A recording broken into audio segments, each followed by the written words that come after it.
So the bright kids, whether academically or athletically or artistically inclined, were led to believe that we had to measure success by how far we got away from our communities. And education was generally the way out. So, I started planning my escape when I watched the two buildings at either end of my block burned down. My brother was killed as a result of the gang violence in the community.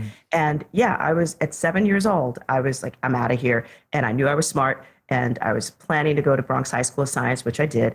I just went to Wesleyan University. And it was just like, I've arrived. But we were dealing with brain drain. And it's not something that we take into account that happens in American cities or communities in general. Schools do not exist in a silo. They are tied to communities. High teacher turnover rate paired with brain drain of students can have dire consequences for communities that may already be economically or socially disadvantaged. How can we prepare students for career opportunities and still encourage them to invest in their local ecosystem? What are the benefits of retaining educated students for a community?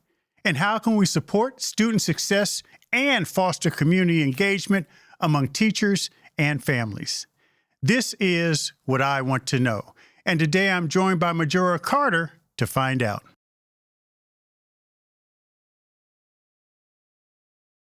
Majora Carter is a real estate developer and urban revitalization strategist. She applies corporate talent retention practices to reduce brain drain and help stabilize neighborhoods. Majora is the founder of Boogie Down Grind, a hip-hop themed specialty coffee and craft beer spot where local groups can collaborate on projects and community development. She also founded Startup Box, a social enterprise designed to increase opportunities for underserved community members to be part of the tech economy. Today, she joins us to discuss how schools can contribute to sustainable talent development. Majora, welcome to the show. Thank you for having me.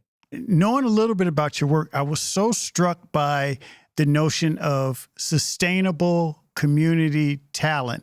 You grew up in the Bronx, where you are still living and working. Talk a little bit about what led you on this journey toward ensuring that people who come from a community feel the commitment to stay and invest in the community. I was one of the kids growing up in the South Bronx in the 1970s and early 80s.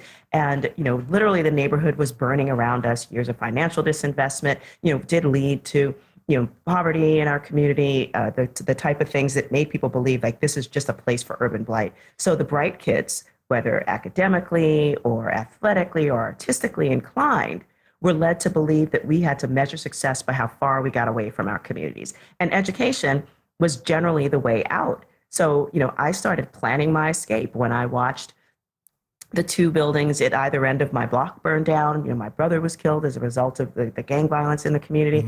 And yeah, I was at 7 years old. I was like, I'm out of here. And I knew I was smart. And I was planning to go to Bronx High School of Science, which I did. I just went to Wesleyan University. And it was just like, I've arrived. But we were dealing with brain drain.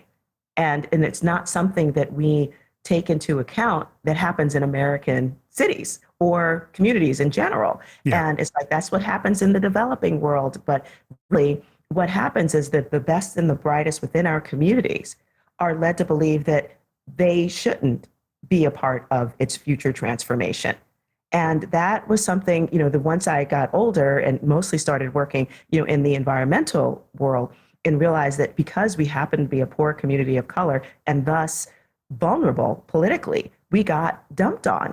But by association, we also were losing our talent and to other communities so that they could go and enrich them. And that made me wonder, why is this continuing to happen? And that's when I realized we can create the infrastructure that allows people in our own communities to see the value in them. The same way, if you're a company and you want to hire good talent, that's how you keep them. You give them reasons to want to stay. And I was like, we can do the same things with our communities and show that you don't have to move out of your neighborhood to live in a better one. But it also creates the kind of cycle where we see value in our own community and thus by association ourselves. one of the challenges that I've seen, and a byproduct of all this, is that people oftentimes with good intentions on the outside, they come in and they implant their vision on these low status communities. And their vision, as I said, may be altruistic, may be well-intentioned, but it doesn't take into account the cultural mores of the low status community. So there's really only two kinds of real estate development in low status communities. One is the kind you receive gentrification and displacement, which I think people know about. It's like they build the kind of things that are not meant for the folks that are already there. But what's interesting is that those same people leave those neighborhoods when they can in order to experience, the nice cafes and bars and restaurants and things of that nature. And the other kind is something we call poverty level economic maintenance. And that's where, billion-dollar industries, whether it's pharmaceuticals and healthcare. Again, huge government contracts go to those, whether they're public or private, hospitals or healthcare systems. But again, the communities aren't getting any better, as is evidenced by the fact that those lifestyle illnesses continue to rise. And then for affordable, quote unquote, affordable housing development, especially for very low income folks and homeless shelters, again, big dollars go into those developer fees, which are paid to the developer, not to make quality housing, but actually what we see is that so much of that poverty is concentrated. And when you concentrate that poverty, what you also concentrate are low educational attainment, higher rates of, poor health outcomes. It's a lack of hope, more poverty, and certainly more unemployment associated with those communities. We don't keep the infrastructure in our communities so that people can see that it's not just, poor and uneducated people in our communities, because that has never been the case, ever. But suddenly that's sort of like the way that I believe, whether it's the media, even, and definitely the nonprofit industrial complex that's supported by our government, looks at those places, and that's how we're treated, and that's how development happens. And again, it doesn't ultimately benefit the people that are in our own communities. There's such a confluence of perception and realities when it comes to this whole issue.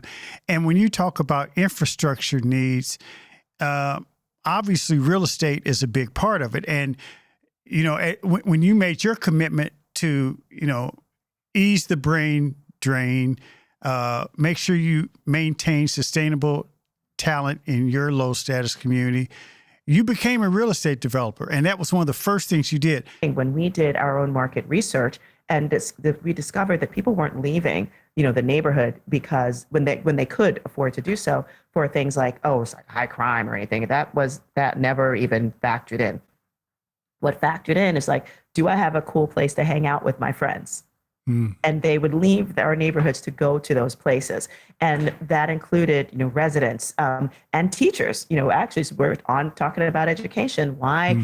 So we were told by one of our, actually more than a few of the folks that we surveyed, that they were just really tired of their teachers, and they loved their teachers, but they would leave so quickly.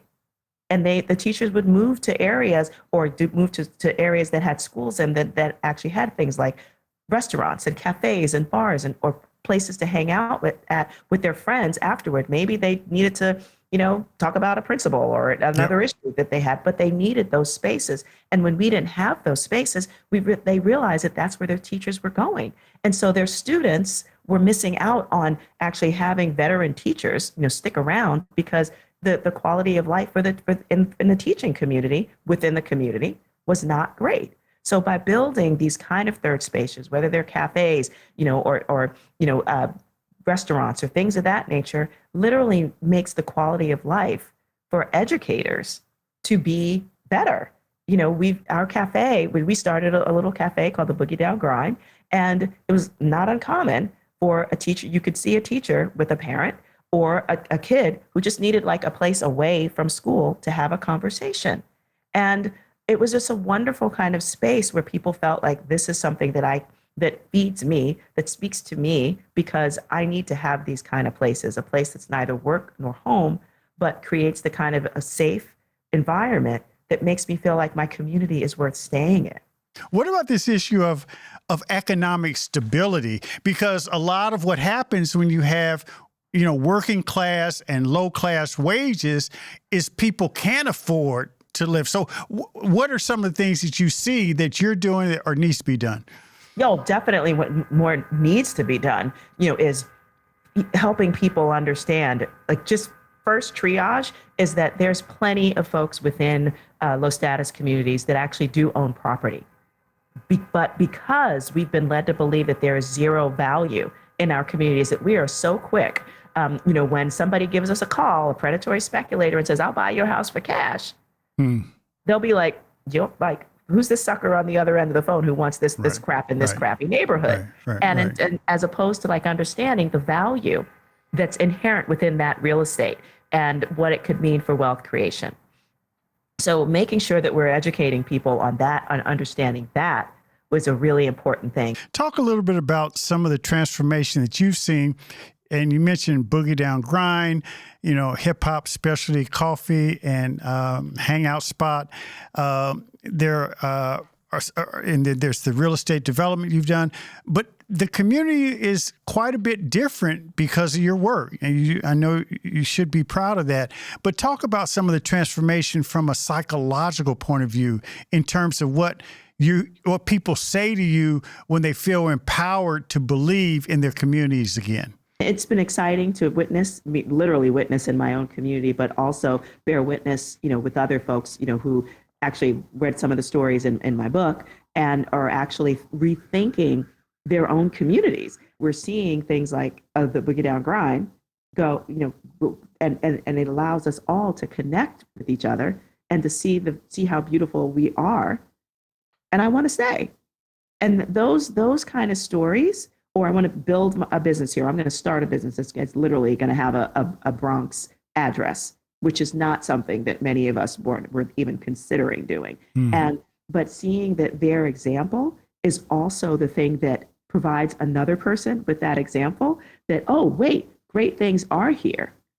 We can stay in our own community and build stuff together that's going to support us. And I think people, understanding a bit more about things like Black Wall Streets is that, this isn't a crazy idea, and I know that I think that there's some psychic fear, and I'm not saying it shouldn't be, actually the same way that, savagely and without consequence, Black Wall Street's not just the one in Tulsa, Oklahoma, but all over this country were just burned to the ground or disappeared in other ways. And so I get that that's something that we should recognize and understand, that is part of what's keeping us from going forward. It's just because it's real. I mean, people are still getting shot in the street. But I think the courage that it takes for people to actually see themselves in a way that much in the country tells us that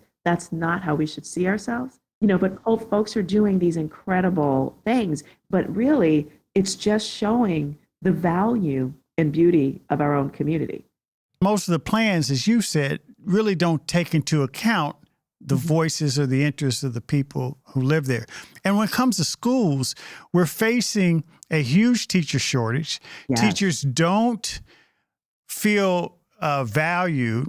And in many of the communities where they do teach, they do not live. So there's not only the commuter issue, but it's the feeling like they have to go somewhere to practice their craft. From a brain drain and sustainable talent point of view, and also this idea of what livable communities look like, talk about the role of education and schools that are able to inspire children, have talented and enriching teachers who live in the community, and we can help incentivize that as part of any redevelopment project. Talk about that and how we should approach it. I think you have to be incredibly deliberate, and in general, there isn't a whole lot of that. I mean, there are some really amazing examples around, where some very visionary developers are trying to build, teacher villages. And it's something that we are really focused on as part of workforce housing, because you've got to create, affordable housing for ranges of incomes, and in particular teachers, so that there is that feeling that there's some folks that this neighborhood is of value to many folks, and especially I think for younger teachers, like building that kind of model in. So that is an absolute dream of mine, to build the kind of Yeah. fairly large scale, development that has economically diverse options for both home ownership as well, as rentals, keeping in mind that there are, working professionals, who need that. And That's teachers right. are always one of them. But I do believe that there is a crop of new developers, of which, I'm one of them, who's absolutely focused on creating more opportunities. Now, is it harder for us to do that? Because I think the dominant idea is that, when you're building the capital stack, to promote more economic diversity, you might make a little less money. That's So right. from an investor point of view, that's like, well, why would you do that? But we're like, because our communities deserve to be great. And we know that concentrated poverty literally minimizes that from every aspect, from like every social aspect, an indication, education, health, incarceration, you name it. And so why would we do that to our communities? Yeah. And I'd like to chat with you more about that. I have one more education related question. This is what I really want to know. How do we adequately prepare our students to embrace career opportunities, and at the same time, prepare them to commit to invest in their local ecosystem Mm, so they won't want to run away? right. And that I love that question. In part because it just reminds me, of the fact that people will be attracted to things that they see and that they know and that seem normal. And it's just like, Yeah. so if folks within in a low status community are seeing, I mean, one of the reasons why they leave our communities because of things that are attractive, whether it's, other entrepreneurs or cool places to hang out, they're not here because we're not creating the infrastructure for them to see others that are just like them and who have those aspirations. And so when we build it, when we give people reasons to stay, and they Mm. do, then suddenly people can see that. Born, raised, still live in the neighborhood. And so there are people who really appreciate the work I've done, know I'm associated with the cafe, with Bronxlandia, with the Hunts Point Riverside Park. But then they'll say, so Majora, where do you live now? And to them, I'm very successful. And they feel So like why you're success, not here? yes, exactly. Success doesn't live here. Yeah. And according to the way that the nonprofit industrial complex works, yeah, people that can do good things, they might come and like, sprinkle, fairy dust or whatever on a project, but they don't live here. Wow. And I'm like, no, this is my home. Like I live here. There's lots of us that live here. You live here. I mean, I was that kid who was like, I'm out. So I get Yeah. it. I Yeah. totally get it. But we have so much that's inherent within our community that is powerful, that is based on beauty and talent, and that we have it here in abundance. Now Yeah. we just have to learn to keep it here. Yeah. Well said. And people cannot aspire to something they don't know. It's hard Mhm. and see. Majora Carter, you're doing tremendous work. Thank you so much for joining us on What I Want to Know. Thank you. Thank you so much for having me.